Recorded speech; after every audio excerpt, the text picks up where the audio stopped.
अलख निरंजन सब दुख भंजन। तो ये दुख क्या है? दुख 3 कैटेगरीज में डिवाइड होते हैं, आदि दैविक, आदि भौतिक, आध्यात्मिक। आध्यात्मिक दुख में होता है फ्लड आना, जैसे कोरोना आ गया था, ऐसी महामारियां आनी है जिनका इलाज ना मिलना, और लाखों करोड़ों दुनिया जिन पे कृपा नहीं होती, गुरु का हाथ नहीं होता, जो सेवा सिमरन भक्ति नहीं करते हैं, तो उन महामारियों में वो मारे जाते हैं। जिन पे अपने आराध्य इष्ट देव की, गुरुदेव की, संतों महात्माओं की कृपा आती है, वो उन महामारियों में भी बच जाते हैं। तो ये होता है फ्लड आना और अर्थक्वेक आना। उसके बाद हम देखते हैं कि कोई ना कोई ऐसी बीमारी महामारी आ गई जिसका कोई इलाज नहीं मिल रहा। तो ये सारी चीजें एकदम से फ्लड आ जाना, एकदम से अर्थक्वेक आ जाना, इसको आदि देवी के जो परमात्मा, ये प्रकृति शक्ति है, नेचर है, वो हमें दंड देती है। जब धरती में बहुत पाप पड़ जाता है तो फिर कुछ लोगों का, कुछ जीवों का पाप का बोझ हल्का करने के लिए तो कुछ % दुनिया उसमें खत्म हो जाती है। उसके बाद आदि भौतिक, इसमें 2 आते हैं, दैहिक और मानसिक। एक तो वो रोग जो बचपन से थे, किसी को पोलियो, किसी का आंख खराब होगी, किसी को कोई और डिफेक्ट हो गया। लेकिन मानसिक काम, क्रोध, लोभ, मोह, अहंकार, इसके अंतर्गत हर बंदा मोह में फंसा है। किसी ना किसी कामना को पूरा करने की चाहत में अपने पूरे जीवन को बिता देता है, लेकिन उसको ईश्वर, सुख, शांति, प्रेम, आनंद पाने की कामना नहीं होती। उसको पाने के लिए वो जो चीजें इकट्ठी करता रहता है संसार की, एंड में ये शरीर भी अपना नहीं है, इसको भी जला दिया जाता है। तो बस उस सपनों का महल उसका वैसे ही बना का बना रह जाता है, अपना जीवन भी खो देता है। और इस शरीर से जुड़ा हर रिश्ता, हर व्यक्ति, हर वस्तु को वो एक ही सेकंड में, जैसे उसकी मृत्यु होती है, आत्मा शरीर से अलग होती है, तो वैसे ही वो सारी चीजें जिसके लिए उसने कामना की, सारा जीवन लगाया, 1 मिनट में, सेकंड में वो सारी चीजें उससे छीन ली जाती हैं और उसे फिर जन्म मरण में 84 लाख में डाल दिया जाता है कि तुम यहाँ जो पाने आए थे, जिसके लिए तुम्हें नर नारी जीवन मिला था, तुमने वो खजाना नहीं पाया जो पशु पक्षी नहीं पा सकते थे। गुरु बना के, ज्ञान लेके अपने जीवन का उद्धार नहीं किया। बार बार तुम्हें नरकों में इतना दंड मिला, यमदूतों से इतना दंड मिला, माँ के पेट में उल्टा लटके तब इतना दंड मिला, पशु पक्षी मिले, रोटी कपड़े मकान का संघर्ष किया तब इतना दंड मिला, लेकिन अब भी नहीं माने तो फिर जन्म मरण में जाओगे, फिर 84 लाख में भटकोगे।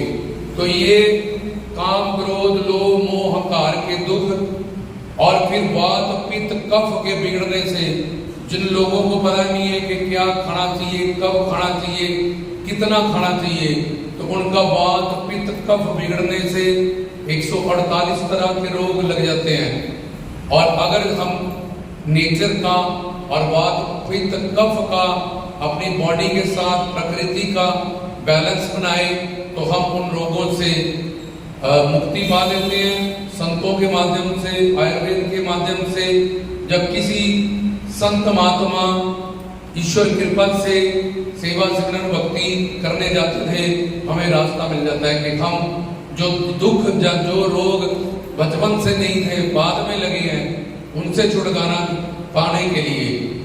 तो ये आदि भौतिक में 2 आगे, वात, पित्त, कफ के 148 रोग और काम, क्रोध, लोभ, मोह, अहंकार, ये माया के जो 5 विकार हैं। और तीसरा आध्यात्मिक, आदि भौतिक और आदि दैविक, जिसमें हमें लगता है कि हमारी कोई गलती नहीं है, लेकिन फालतू में हमें दुख दिया जा रहा है। हमें किसी कंपनी से निकाल दिया, किसी ने हमारी चुगली कर दी, हम तो अच्छी जगह जा रहे थे लेकिन किसी ने एक्सीडेंट कर दिया, वहां हमें किसी मच्छर ने काट लिया, हमें डेंगू हो गया। हम साइड पे खड़े थे, हमारा कोई उसमें फॉल्ट नहीं था, लेकिन एक मोटरसाइकिल वाला आया, हमें मार के चला गया। हमें बेफालतू में तंग किया जा रहा है, हमें बेफालतू में सताया जा रहा है, इसमें हमें लगता है हमारी कोई गलती नहीं है। तो औरों से मिलने वाला दुख जो हमें मिलता है, लेकिन इन तीनों तीनों दुखों के लिए जिम्मेवार हमारे जन्म जन्मांतरों के कर्म होते हैं। जब तक हमने कोई कर्म ऐसा नहीं किया, कोई भी हमें दुखी नहीं कर सकता, क्योंकि भगवान न्यायाधीश है। वो अच्छे कर्मों का फल अच्छा देता है, बुरे कर्मों का फल दंड देता है। तो इसलिए कुछ लोग ऐसा समझते हैं कि उन्होंने ऐसा कर दिया, जादू टोना कर दिया, मेरा काम बंद कर दिया, या ये कर दिया। ये सब चीजें और ये सब ख्याल और ये सब बातों में वही लोग आते हैं जिनको गुरु नहीं मिलता, ज्ञान नहीं मिलता, सत्संग नहीं मिलता, कीर्तन नहीं मिलता। अगर उनको सत्संग ज्ञान से मिला हो तो उनको पता है कि जब तक मेरे कर्म खराब नहीं होंगे तो ऐसी कोई चीज मेरे को अपनी आराध्य इष्ट देव, गुरुदेव, अवतारों की कृपा, जन्म जन्मांतर के मेरे सात्विक गुण, मेरी भक्ति, तभी मैं मनुष्य बनाऊं, कुछ मैंने अच्छा किया है तो वो मेरी रक्षा करेगी। लेकिन उसमें उसको लगता है कि इसमें मेरा कोई कसूर नहीं है, तो फिर किसका कसूर है? ईश्वर का। जब भगवान का जब अवतार होगा तो जब वो ये कहता है मेरा कोई कसूर नहीं है, तो उसको और ज्यादा दंड मिलता है कि तेरा कसूर नहीं है, तो फिर भगवान का कसूर नहीं है। भगवान न्यायाधीश है। कर्म करने के लिए तुम आजाद हो, लेकिन फल तुम्हें भोगना पड़ेगा। आज तुमने कर्म किए, कल भोगो, साल में भोगो, अगले जन्म में भोगो।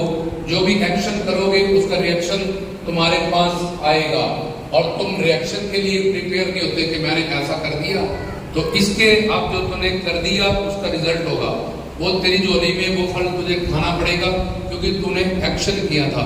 लेकिन तभी कर्म करते वक्त अगर सावधान रहे और गुड बेटर बेस्ट, एक बेस्ट कर्म किया जाए तो हमारे साथ अच्छा ही होगा। क्या ये तीन तरह के दुख होते हैं, आदि दैविक, आदि भौतिक, आध्यात्मिक। तो अब अलख निरंजन, अलख मतलब भगवान, ईश्वर, अल्लाह, खुदा, गॉड, उसके दो नाम हैं, उसके दो रूप है, निर्गुण निराकार, सगुण साकार। और उसी भगवान को आनंद, शांति, सुकून, रस, पीस, ये सब उसके अलग अलग नाम है। जैसे पानी, वाटर, H2O, ये सारे पानी के नाम हैं।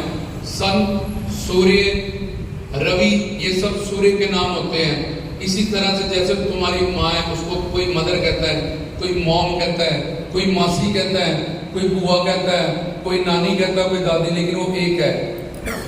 ऐसे भगवान को कुछ लोग अल्लाह, कुछ वाहिगुरु, कोई गॉड, कोई राम, कोई कृष्ण, कोई शिव, अलग अलग नाम से उसी एक परमात्मा जिसका एक नाम अलख भी है।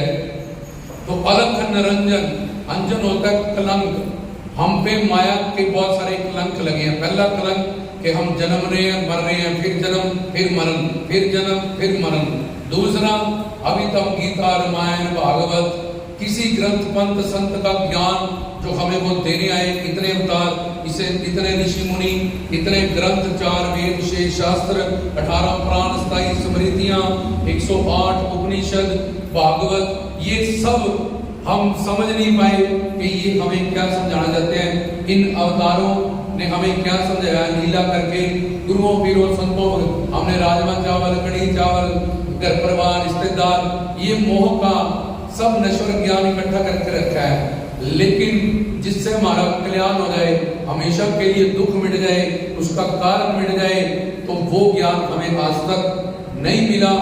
इसलिए ये दूसरा कलंक है कि हमें भगवान के बारे में, अपने आराध्य इष्ट देव के बारे में, आत्मा क्या है, मैं कहां से आई हूँ, क्यों आई हूँ, अगर मरना ही है तो फिर जन्म क्यों हुआ, अगर बिछड़ा ही है तो मिलन क्यों हुआ, मैंने किसी का बुरा नहीं किया फिर मैं दुखी क्यों, मेरे साथ ये सारे सवाल हमारे साथ ही चले जाते हैं। इनका कोई सोल्यूशन, इनका कोई आंसर हमें नहीं मिलता, क्योंकि ना इसका जवाब माँ के पास है, ना बाप के पास है, ना रिश्तेदारों के पास है, ना पड़ोसियों के पास है, ना दोस्तों के पास है, ना नौकरों के पास है। जैसे हम भिखारी हैं सुख शांति प्रेम आनंद के लिए, वैसे वो भी भिखारी हैं, वो भी जाते हैं आनंद मिले, सुकून मिले, शांति मिले, उसके पास भी नहीं है। पति के पास बैठूं, उसके पास भी नहीं है, पत्नी के पास बैठूं, उसके पास भी नहीं है, बच्चों के पास बैठूं, उनके पास, रिश्तेदारों के पास जाऊं, वहां भी नहीं है। तो ये है दूसरा कलंक कि हमें गीता, रामायण, भागवत, जिस मनुष्य के पास इतनी ज्ञान शक्ति है, उसने साइंस से क्या क्या डेवलपमेंट कर ली है, क्या क्या खोज कर ली है, लेकिन अभी तक वो गीता, रामायण, भागवत आसान से आसान ग्रंथ और एक श्लोक का भी उसको मतलब अच्छी तरह से और सच्चा मतलब उसके हाथ में नहीं आया। और तीसरा सुख, अब सुख क्या आता है, जो बढ़ता रहे, जो एक बार मिल जाए तो फिर कभी दुख ना हो, मिलके बढ़ने वाला और जो सबसे बड़ा हो। और दूसरा जो हमेशा के लिए मिल जाए, हमें भी इससे उलट मिला, जहाँ पे हमने सुख माना उन्होंने धोखा दे दिया, जहाँ वो मर गए, जहाँ वो हमारे दुश्मन बन गए, तो हमें उल्ट लेने सुख गए थे, लेकिन आदि देवी का वातिक आदमी ये दुख मिल रहा है। ये तीसरा कलंक मैं आपको बता रहा हूँ कि अलख निरंजन, निरंजन अंजन मतलब कलंक कालक, और निरंजन कलंक से परे, माया से परे, दुख से परे, अलख मतलब भगवान, सुख शांति प्रेम नंद। और दूसरा उसका रूप अवतारों का, तीसरा उसका रूप साधु संत महात्माओं का, गुरुजनों का। तो अलख निरंजन, निरंजन मतलब अगर इन कलंक से परे होना है तो चौथा कलंक, हर कोई बंदा अपनी मर्जी से अपनी जिंदगी जीना चाहता है, लेकिन घर की, परिवार की, संसार की, डॉक्टरों की, वकीलों की उसको गुलामी करनी पड़ती है। मैं किसी के आगे सिर झुका नहीं सकता, झुकाता है रोज, कोई बच्चों के आगे, कोई माँ बाप के आगे, कोई रिश्तेदारों के आगे, कोई डॉक्टरों के आगे, कोई टीचरों के आगे, कोई वकीलों के आगे। और वो काम, क्रोध, लोभ, मोह, अहंकार, फिर ब्रह्म प्रमाद, विप्रलिप्सा करना, पाटो, राग, द्वेष, अस्मिता, अविद्या, अनवेश, ये सब माया की बीमारियां जो जीव को लगी हैं, जो 84 लाख में घूम रहे हैं, तो इनकी गुलामी करनी पड़ती है। लेकिन चाहता स्वतंत्र होना है कि मैं स्वतंत्र हो जाऊं, मैं अपनी जिंदगी अपनी मर्जी से, अपने फैसलों से जी सकूं, लेकिन वो उससे उलट रहा है। ये चौथा कलंक है कि हम गुलाम हैं अपने मन के, अपनी बुद्धि के, काम, क्रोध, लोभ, अहंकार के, माया के, काल के। ये निरंजन, हमें निरंजन नहीं मिला, हमें अंजन के, माया के, कलंक के रहित हम कभी भी स्वतंत्र नहीं हो पाए। बार बार काल माया ने हमें कान से पकड़ा, यहाँ जन्म ले, वहां जन्म ले, कुत्ता बन, बिल्ला बन, बंदर बन, सुअर बन, इंसान बन, दुखी रह, मर, नरक जा, यमदूतों से मार खा, पशु पक्षी बन, और रोटी कपड़ा मकान के लिए संघर्ष कर, फिर से मनुष्य बन, फिर तरस, फिर तड़प, फिर दुख पा, क्योंकि हम गुलाम हैं। और पांचवी चीज, हमारा भी कोई नाम हो, हमारी भी कोई सुने, हमारे भी घर में चले, हमारे भी परिवार में चले, मेरा पति मेरी सुने, मेरी पत्नी मेरी सुने, मेरे बच्चे मेरे सुने, मेरे माँ बाप मेरे सुने। ये पांचवी चीज कि हम भी चाहते हैं संसार के कुछ लोग हमें भी सुने, हमारी भी एक हुकूमत हो जो हमारी बात मानते हो, जो हमें समझते हो, और जो हमारा कहना मानते हो। हम शासन करना चाहते हैं, ऑफिस में मेरा राज हो, नौकरी में मेरा राज हो, घर परिवार में मेरा राज हो, सास कहती है मेरा राज हो, बहू कहती है मेरा राज हो, बच्चे कहते हैं मेरा राज हो, माँ बाप कहते हैं हमारा राज हो। ये पांचवा कलंक है जो सब पे लिखा है। राज तो क्या करना था, बेचारा मंगता है, भिखारी है। तो ये सब अंजन में चीजें आती हैं, इन पांच कलंक के अंदर है। हम अगर ये दुख और ये कलंक मिटाने हैं तो अलख निरंजन भगवान से जुड़ना पड़ेगा। भगवान गुरु और अवतार जन्म मरण से परे हैं। दूसरा ज्ञानवान है। तीसरा सच्चिदा आनंद है, परम सुख, परम शांति, परम आनंद है। चौथा आजाद है, वो उनके साथ जुड़ेंगे, उनकी बात मानेंगे, हुक्म में रहेंगे तो हमें भी वो स्वतंत्र करेंगे, हमें भी वो आजाद करेंगे और हमारी भी इज्जत बनेगी, संसार में भी, दरबार में भी, करतार में भी, परिवार में भी, रिश्तेदार में भी। इसलिए जोगीनाथ कहते हैं अलख निरंजन, अगर इन कलंकों को मिटाना है और ये हर तरह के दुख को मिटाना है तो परमात्मा से जुड़, गुरु से जुड़, सत्संग कर, कीर्तन कर, भजन कर, सुख शांति प्रेम आनंद से डायरेक्ट नाता बना, डायरेक्ट रिश्ता बना, डायरेक्ट प्रेम कर। शादी कर ली, सुख मिलेगा, किसको मिला? बच्चे हो जाए सुख मिलेगा, किसको मिला? बिजनेस स्टैंड हो जाए सुख मिलेगा, किसको मिला? रावण के पास सोने की लंका थी, इससे आगे कहां जाओगे? तुम सारे जितने भी हो, सब देवी देवता भी बन चुके हो, 84 लाख तब भी सुख नहीं मिला।